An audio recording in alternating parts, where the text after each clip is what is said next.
Hello everybody and what a fake grand order, absolute demonic front, Mesopotamia, because that was the name of the episode. Episode 19, anime review, and all I'm going to say, absolutely bloody hell, you know. A lot of my notes for this week consist of, oh that was cool, that was really cool, oh my god that was even cooler, because I mean, I guess the proper final battle has begun. We've got, what, 2 episodes left? Oh, that's going to be sad. This has been really, really good, actually. Like, I was thinking about it, like, a minute ago, like, before turning the camera on. It's been pretty damn good, hasn't it? It's been very damn good.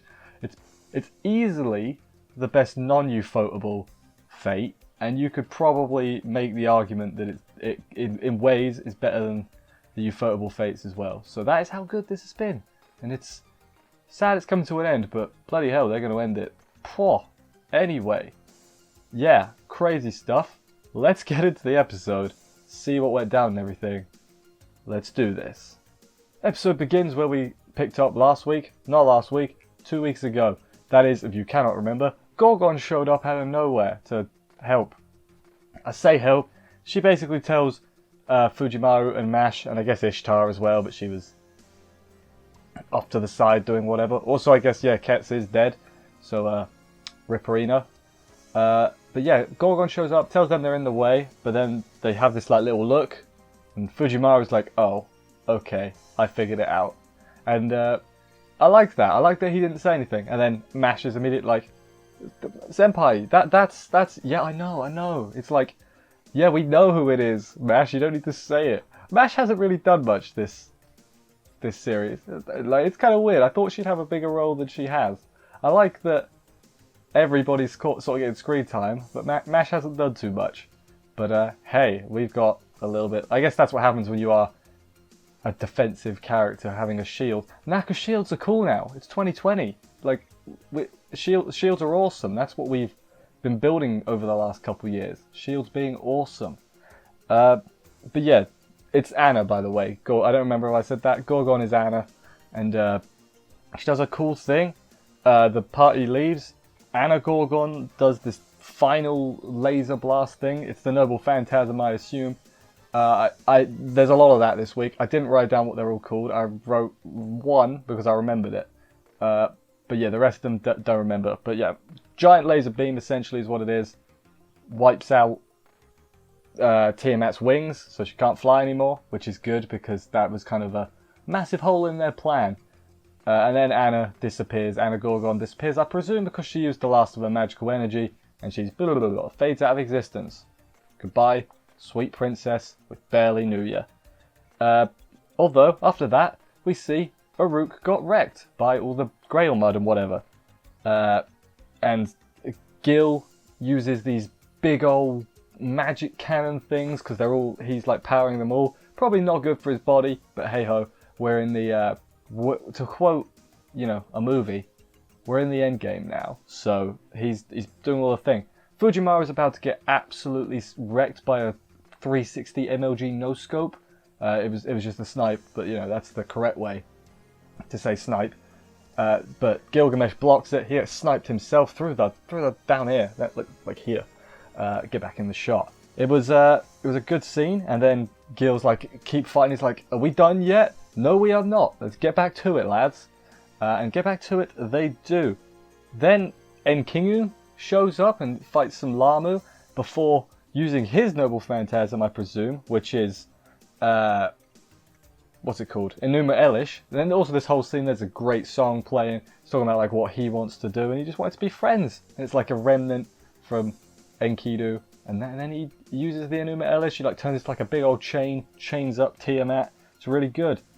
Gilgamesh after this is like, I got to see my friend off with pride this time, and it's like, oof, you hit me a little bit, Gilgamesh, stop it.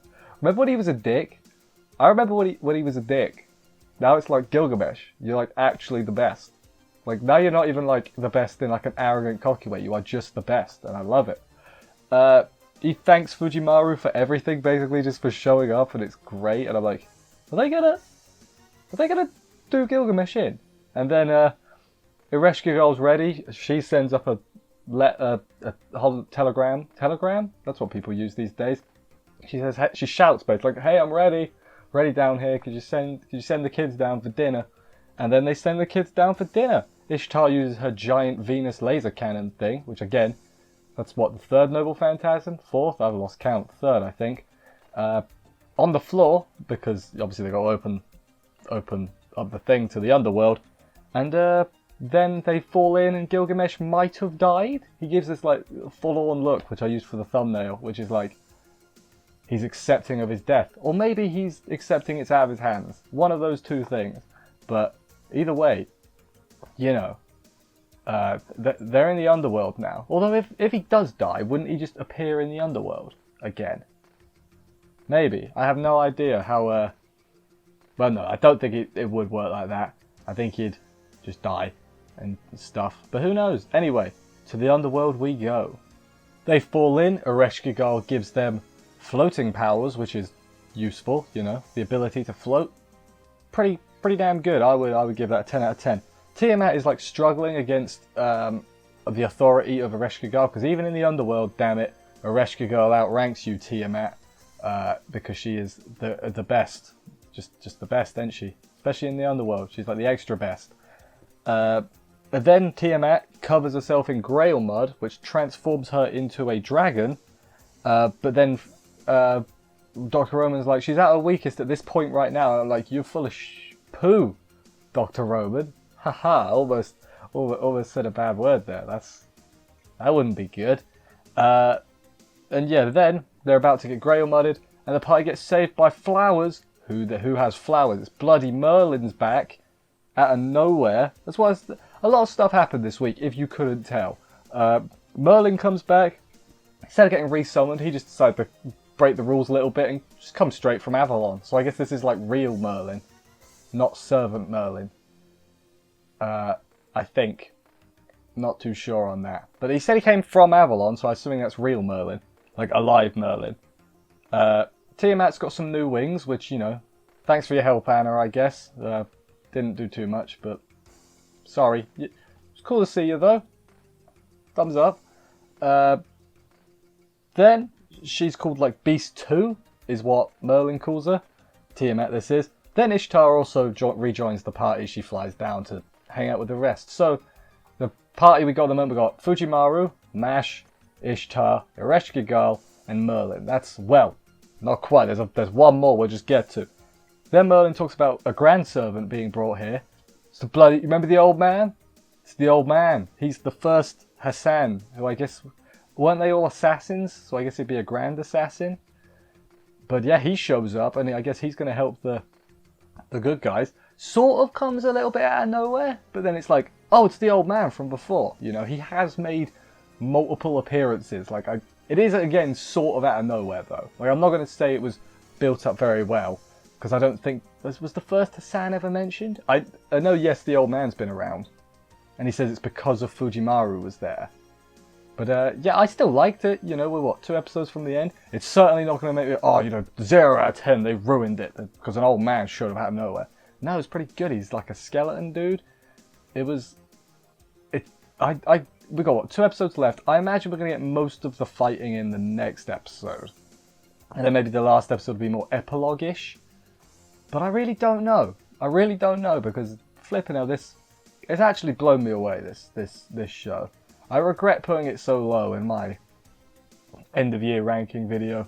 Should have been a bit higher. I've had so much regret about that video, thinking about it. Like, I would have reordered a lot of things. But hey, you can't change that. This is, oh man. So let's figure this out. So somehow the team of Fujimaru, Mash, Merlin, he's pretty good, Ereshkigal, Ishtar, and the first Hassan are gonna beat Tiamat, or Beast number 2, and it's gonna be awesome. I don't know how they're gonna do it.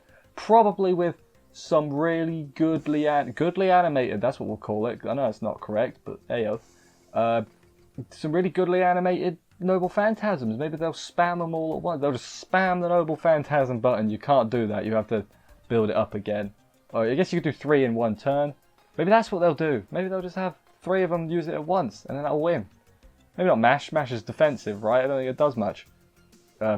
offensively, of course. Anyway, I've started rambling, so see, this is what happens when they take a week off. I just pour everything into the next week.